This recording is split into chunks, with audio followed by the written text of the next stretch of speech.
જય શ્રી કૃષ્ણ. એક ગાઢ જંગલમાં અતિ પુરાણું શિવ મંદિર હતું. તે પ્રદેશના રાજાને મંદિરના શિવલિંગ પર ખૂબ જ ભક્તિભાવ હતો. તે વિવિધ પ્રકારના સુગંધિત પુષ્પોનો તેમજ પૂજાની સામગ્રીનો રથ ભરીને નિયમિત આવતો અને એકાગ્રતાપૂર્વક શિવ પૂજા કરતો.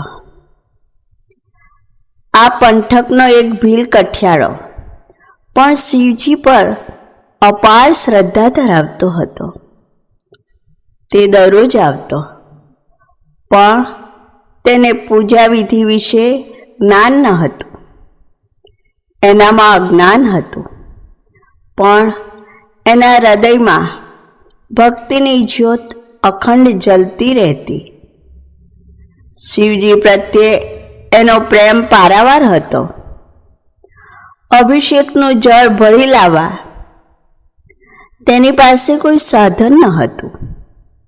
તેથી અભિષેક કરવાનું જળ તે પોતાના મોઢામાં ભરીને લાવતો. આજુબાજુથી જંગલી ફૂલો લઈ આવતો અને શિવલિંગ પર ફૂલો તથા જળનો આ પ્રકારે દરરોજ અભિષેક કરતો અને તલ્લીન બનીને શિવજીનું ધ્યાન ધરતો, દંડવત પ્રણામ કરતો. આ હતો તેનો નિત્યક્રમ. પ્રાંતકાળે પાર્વતીજીએ પ્રશ્ન કર્યો કે રાજા અને ભીલની પૂજામાં ઉત્તમ પૂજા કોની? શંકરે કહ્યું, દેવી, તમારા આ પ્રશ્નનો ઉત્તર કાલે મળી જશે. બીજે દિવસે ભીલ મંદિરમાં પૂજા કરી રહ્યો હતો. તે જ વખતે એકાએક વરસાદ તૂટી પડ્યો અને મંદિર પર વીજળી ત્રાટકી. મંદિરની છત કડક ભૂસ કરતી તૂટી પડી. પેલા ભીલ કઠિયાને વિચાર આવ્યો કે જો કાટમાળ શિવલિંગ ઉપર પડશે તો શિવલિંગ દટાઈ જશે. તેથી ભીલ શિવલિંગ પર પોતાનું આખું અંગ ઢાંકીને વાંકો વળ્યો અને પોતાની પીઠ પર કાટમાળને પડવા દીધો. એ જ વખતે રાજા સુગંધિત પુષ્પો અને પૂજાની સામગ્રી ભરી રથ લઈને આવ્યો. પરંતુ મંદિર તૂટી પડ્યું હોવાથી રથ લઈને તે પોતાને મહેલે જતો રહ્યો. શિવજીએ પાર્વતી પ્રત્યે મરક મરક હસતા કહ્યું, ગઈકાલના તમારા પ્રશ્નનો ઉત્તર મળી ગયો ને? કહેવાનું તાત્પર્ય એ છે કે પૂજાની સામગ્રી એક સાધન છે, એક આધાર છે. ઉત્તમ પૂજા ભાવથી થતી હોય છે. અંતરની વિશુદ્ધતા એ જ ભક્તિનો પાયો છે. જળના અભિષેક દ્વારા ભક્તિભાવના વ્યક્ત કરવાથી ભગવાન આશુતોષની કૃપા દ્રષ્ટિ ખુલે છે. જો પ્રેમનું વહેણ સદાશિવ પ્રત્યે વહે તો એ સદાશિવ અંતઃકરણના અતર ઊંડાણમાંથી પ્રગટ થાય છે.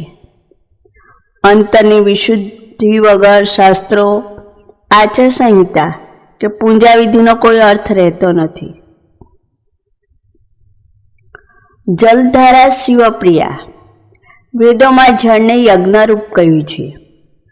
જળ જેવું અમૃત આ પૃથ્વી પર એક પણ નથી. સૃષ્ટિના સર્વ જીવોને તે અમૃત સમાન છે.